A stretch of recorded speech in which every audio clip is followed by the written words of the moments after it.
Édition du 9 avril 2006. Et voici votre animateur. Mesdames, Messieurs, bonsoir. Je voudrais profiter de ma tribune cette semaine pour dénoncer les pires mécréants, les plus abjects spécimens de notre société. Et j'ai nommé les taxeurs.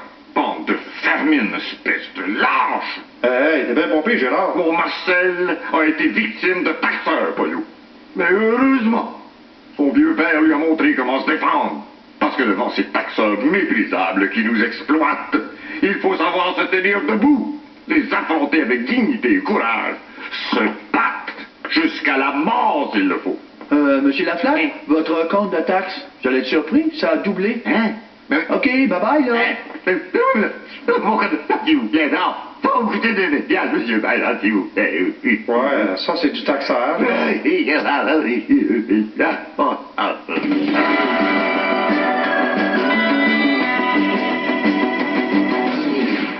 George Bush a pris sa décision. À partir de 2007, les Canadiens devront présenter leur passeport pour entrer aux États-Unis. On estime que le temps d'attente aux frontières là, pourrait parfois dépasser les 8 heures. Bon, dans le fond, il n'y a rien. Là. Ça va être comme à l'urgence, finalement. Sauf qu'aux douanes, ils ont seulement un gant en caoutchouc. Ouais, c'est la seule différence. Ben, ça, puis à l'urgence, on n'est pas dans son char. Ouais, puis qu'à l'urgence, on change pas de pays. Tu sais. Puis on déclare rien. À l'urgence, en fin de compte, ça n'a rien à voir. Le premier ministre albertain Ralph Klein quittera la politique cet automne. Les militants de son parti lui ont montré la sortie, même si l'Alberta a dégagé un excédent budgétaire de plus de 7 milliards l'année passée. Ouais, s'il faut attendre des surplus de 7 milliards pour mettre son premier ministre dehors, c'est sûr que Jean Charest va être là pour les 50 prochaines années, minimum! Michael Ignatieff et Stéphane Dion se sont lancés dans la course à la succession de Paul Martin. Tous s'accordent à dire que les deux candidats sont de grands intellectuels. Ignatieff prouve son intelligence à chaque fois qu'il ouvre la bouche, alors que Stéphane Dion a l'air intelligent parce qu'il parle le nez. L'ex-bras droit de René Lévesque, Claude Morin, nie avoir été un informateur de la GRC dans son livre lancé cette semaine, L'affaire Morin, légende, sottise et calomnie. Monsieur Morin y règle ses comptes avec le journaliste Normand Lester. On a rejoint ce dernier dans son bureau. Monsieur Lester, bonsoir. Monsieur Lester! Bonsoir, là, Monsieur Laflamme. Monsieur Lester, voulez-vous bien me dire ce que Claude Morin a pu révéler de si secret que ça à la GRC par rapport au Québec? Écoutez, j'ai un informateur qui m'a fourni des preuves à l'effet que M. Morin aurait vraisemblablement révélé à la GRC que M. Lévesque perdait ses cheveux, qu'il fumait et qu'il voulait faire ni plus ni moins que l'indépendance du Québec. Hey, monsieur Lester, c'est pas votre plus grosse cause, ça. Oui, mais ce n'est pas tout. Il appelle que M. Morin aurait imaginé tout révélé à la GRC du programme nucléaire du Parti québécois et il leur aurait indiqué l'emplacement des caches d'armes de destruction massive de René Lévesque. Également, on parle de sa participation aux attentats du 11 septembre. Merci, monsieur Lester, merci. Or, le livre Parlons de la souveraineté à l'école, ayant beaucoup fait parler de lui, les éditions Les Untouchables, en collaboration avec Gérald Larose et ses amis, ont annoncé pour bientôt la publication d'autres ouvrages pédagogiques qu'on vous présente en primeur. On va d'abord lancer l'album Le FLQ à colorier pour les enfants d'âge préscolaire. C'est cute. Également, Amos d'Aragon contre le pays maléfique. Et pour les plus vieux, les 1001 positions sexuelles dans un Québec indépendant. Ben, écoute là. J'espère qu'ils n'ont pas mis des photos de Gérald Larose tout nu. Non.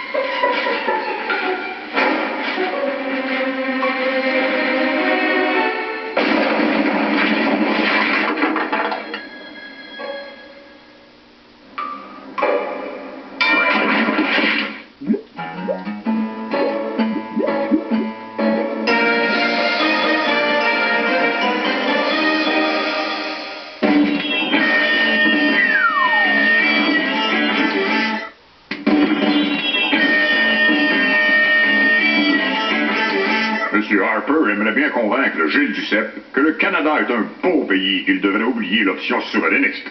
On raconte qu'il lui aurait même payé un week-end dans les Rochers. Ah, quel bonheur pur. Ne trouvez-vous pas ça magnifique, monsieur Duceppe? Oh, ouais, c'est juste des montagnes, hein. On a le rocher percé au Québec, c'est l'équivalent. Ça va me prendre plus que ça pour me donner le goût de rester dans le Canada, hein. Souvenir de Broke 1 des Rocky Mountains. J'ai rencontré un ours. Un ours? Qu'est-ce que vous avez fait? J'ai fait le mort. Ça n'a pas dû être dur, hein? Quoi? Rien. Tenez.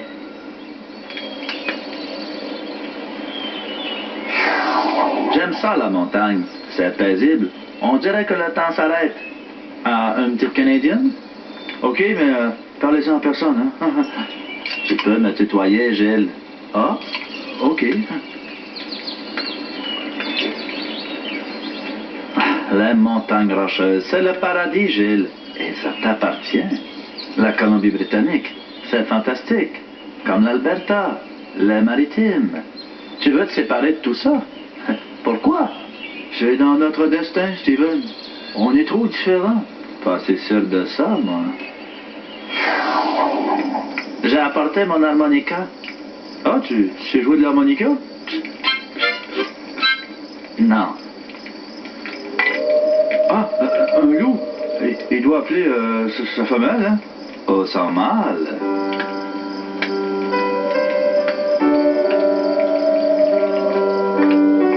À quoi tu penses? Rien. T'ennuies-tu de ta femme? Non. Moi non plus.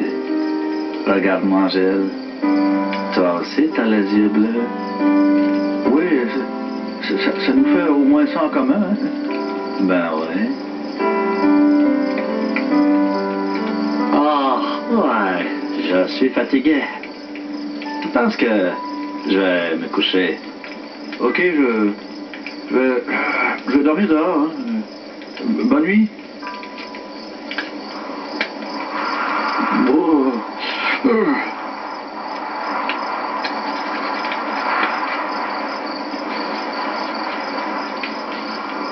Ce qui se passe ici sort pas d'ici. Promis, Gilles. Souvenir des Rocky Mountains. Pas la veille d'être sur vos écrans. Hey, Gérard! Oui, bon, tu vas? Quand tu vas inviter au frère barbecue, c'est pas ça complètement gâché! Arrête donc de chialer, tu vas, bâtard! Jamais content!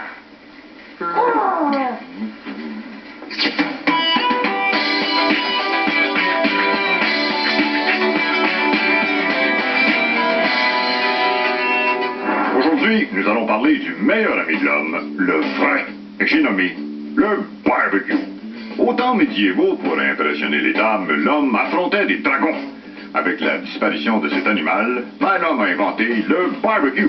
En effet, rien de plus viril qu'un mâle qui n'a pas peur d'allumer un barbecue. Et pourtant, rien de plus sécuritaire et de plus simple. Pour le partir, il suffit de peser sur le bouton rouge, qui, bien sûr, ne marche jamais plus que 2 semaines. Mais heureusement qu'existe le briquet d'allumage. Il suffit d'introduire ici.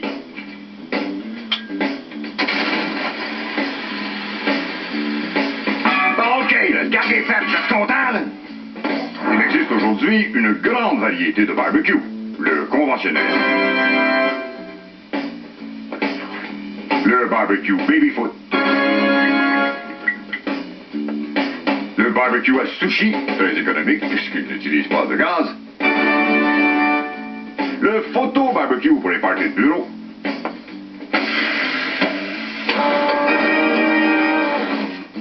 et enfin, pour les maniaques, le modèle de barbecue cercueil qui permet à la fois l'exposition du corps et l'incinération. Un des éléments clés du barbecue est la bonbonne. Contrairement à la croyance populaire, son gaz est parfaitement inoffensif. D'ailleurs, pour amuser les enfants, on peut même le respirer puis parler avec une petite voix. Regardez ça. Gérard, c'est parce que c'est pas de l'hélium, c'est du gaz propane. Le prix du barbecue peut varier énormément. Certains modèles comme celui-ci peuvent coûter jusqu'à 5 000 $. Mais à ce prix-là, vous disposez de fonctions pour le moins impressionnantes. Pour conclure, j'ai reçu des centaines de courriels de M. Gravel de Sorel qui me demandent si c'est difficile de monter soi-même son barbecue. C'est un jeu d'enfant! Ça semble en 1 heure. 1 heure. Je vous montre ça dans 20 minutes, moi. Attention, pas de gros.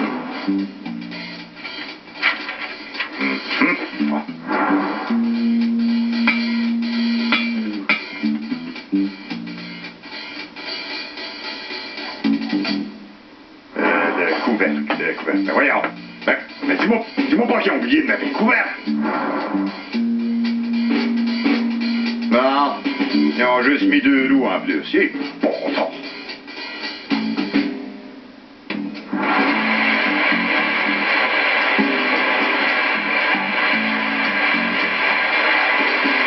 Oui, c'est ça. C'est ça, oui. Une poitrine bien grillée avec une brochette de poulet, s'il vous plaît.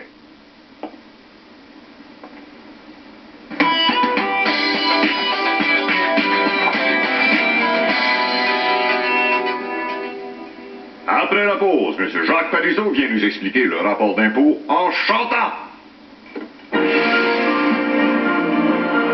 Restons debout dimanche. Oh, je t'ai trouvé. 1, 2, 3 pour Georges, il est caché à côté de la grosse face pas de nez.